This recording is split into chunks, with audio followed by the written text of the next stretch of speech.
একটিমাত্র তরল জৈব সার যা সারাটি সামার ভরে আপনার গাছে অধিক ফুল ফল আনতে বাধ্য করবে এবং আপনার গাছটিতে আর অন্য কোনো সারের প্রয়োজন হবে না যদি আপনারা এই সারটি অলওয়েজ ব্যবহার করতে পারেন। হ্যালো এভরিওয়ান, আসসালামু আলাইকুম। কেমন আছেন আপনারা সবাই? আলহামদুলিল্লাহ, আমি তো অনেক ভালো আছি। আশা রাখছি আপনারা সবাই ভালো আছেন। যেহেতু আমরা সবাই এখন গার্ডেনিং শুরু করে দিয়েছি আর আমাদের প্রয়োজন হচ্ছে বিভিন্ন ধরনের সার। এমন কি সার আছে শুধু একটি মাত্র তরল জৈব সার যা ব্যবহার করলে আমাদের অন্যান্য সারের আর কোনো প্রয়োজন হবে না। কারণ হচ্ছে এই সারটি এমন একটি সার যা গাছে ফুল ফল আনতেও বাধ্য করবে এবং টিকিয়ে রাখতেও বাধ্য করবে। তাছাড়া সবথেকে বড় কথা হচ্ছে গাছের ফুল ফল ঝরা থেকে আপনার গাছকে রক্ষা করবে। অধিক মাত্রার লাউ, অধিক মাত্রার কুমড়া, অধিক মাত্রার বেগুন, তার মানে যে কোনো গাছে প্রয়োগ করলে অধিক মাত্রার ফল পেতে বাধ্য। তো কি এমন তরল জৈব সার যা ব্যবহার করলে আমাদের গার্ডেনের ফুল ফল এত বেশি হবে? আমি প্রতি বছরই এই সারটি ব্যবহার করি আর প্রতি বছরই আপনাদের সাথে শেয়ার করি। আজও আমি ভিডিওটি শেয়ার করতে যাচ্ছি। যারা একেবারেই নতুন আমার চ্যানেলে নতুন এসেছেন তাদের জন্য, যারা কখনোই গার্ডেনিং করেননি, এবছরই প্রথম, তাদের জন্য এই সারটি অনেক লাভবান হবে। আমি কিভাবে আমার গাছে এত অধিক মাত্রার ফুল ফল আনি, আমি আমার অভিজ্ঞতা আপনাদের সাথে শেয়ার করব। আশা রাখছি আপনাদেরও অনেক বেশি উপকারে লাগবে। চলুন, কি এমন তরল জৈব সার যা ব্যবহার করলে গাছে অধিক মাত্রার ফুল ফল আসবে সারা সামারে আর অন্য কোনো সারের প্রয়োজন হবে না। চলুন আমরা দেখে নেই এবং জেনেও নেই কি এমন একটি মাত্র তরল জৈব সার যা দিয়ে আমরা সারা সামার ভরে আমাদের গাছে ব্যবহার করতে পারবো। এটি আর অন্য কোনো কিছুই না, আমাদের ঘরোয়া পদ্ধতিতে আমি বরাবরই জৈব সার বানিয়ে থাকি। শুকনো জৈব, তরল জৈব, আপনারা সবাই জানেন যে আমি ঘরোয়াভাবেই আমি আমার গার্ডেনিং করি, বাইরের কেনা সার আমি ব্যবহার করি না। সো সেই পারপোসে এখানে যা রয়েছে এটি হচ্ছে পটেটোর স্কোয়াশ, পটেটোর যে স্ট্রাচ থাকে সেটি। আর এটি আপনারা কোথা থেকে এবং কিভাবে পাবেন? বরাবরই আমি কিন্তু পটেটোর যে স্কিন থাকে, আলুর যে খোসা, তা ভিজিয়ে পানি ব্যবহার করি। তার থেকেও অধিক মাত্রার লাভবান হচ্ছে এটি। আজ আমি আলু ভাজি বানিয়েছি।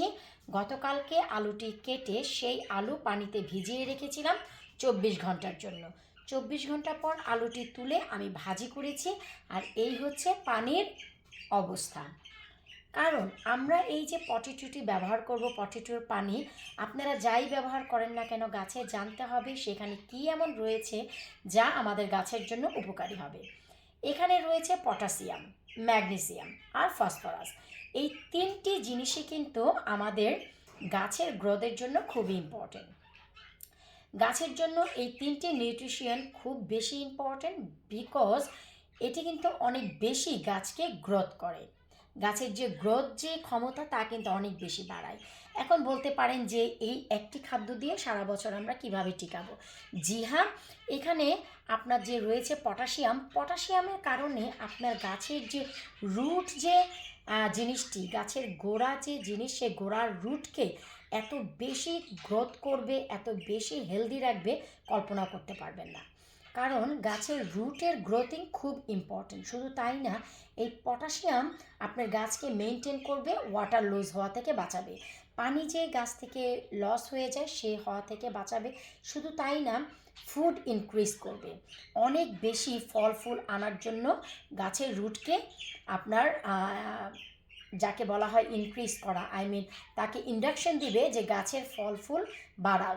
তাছাড়া অনেক সময় দেখা যায় গাছ এতদিন থাকতে থাকতে 2 মাস, 3 মাস, 4 মাস, 6 মাস ব্যাপী আমাদের গার্ডেনে থাকতে থাকতে টায়ার্ড হয়ে যায়।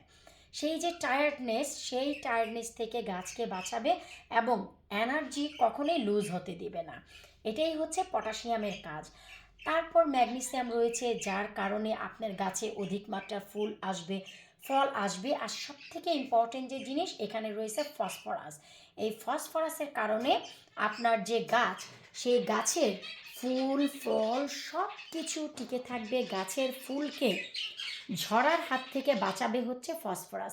ফুল যত কম ঝরবে গাছের তত বেশি ফলন আসবে। এটা হচ্ছে আমার অভিজ্ঞতা থেকে আমি বলছি, আমার অনেক দিনের অভিজ্ঞতা থেকে আমি বলছি।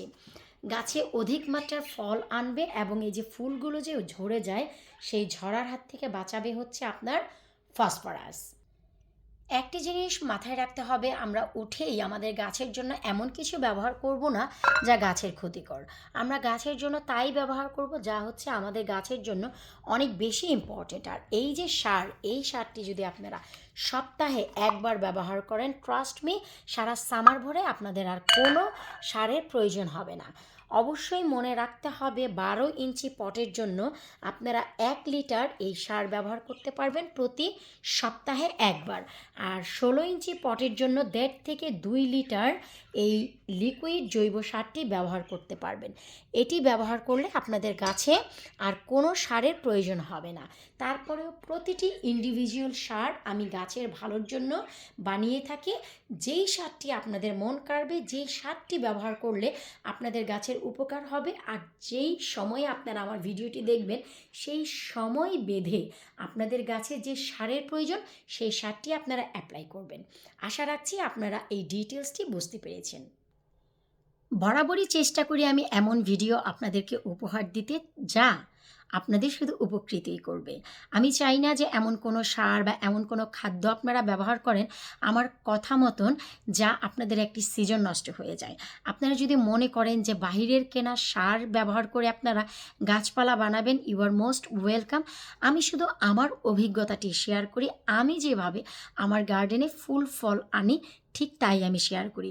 একটি জিনিস মাথায় রাখবেন, আমার গার্ডেন কিন্তু বড় কোনো ক্ষেত নয়, বড় কোনো গার্ডেন সেন্টার নয়, বড় সড়ো কোনো কানি জমি বা বিঘা নয়। ছোট্ট একটি গার্ডেনে এক কর্নার থেকে নিয়ে আরেক কর্নার পর্যন্ত আমি যা ফলন করি আমার কাছে মনে হয় শুকর আলহামদুলিল্লাহ। সো আমার এই অল্প জায়গায় স্বল্প মাত্রায় আমি অধিক ফলন কিভাবে করি তাই আপনাদের সাথে শেয়ার করি। আশা রাখছি এই যে সার, এই লিকুইড জৈব সারটি আপনারা সারা সামার ভরে ব্যবহার করলে আপনাদের কেনা সারের কোনো প্রয়োজন হবে না। আশা রাখছি আজকের এই ভিডিওটি আপনাদের উপকারে লাগবে। এই যে সার, এটি বানিয়ে রেখে 1 মাস পর্যন্ত ব্যবহার করতে পারবেন। বিদায় নিচ্ছি আজকের মতো, পরবর্তী ভিডিওতে আবারও দেখা হবে। আল্লাহ হাফিজ।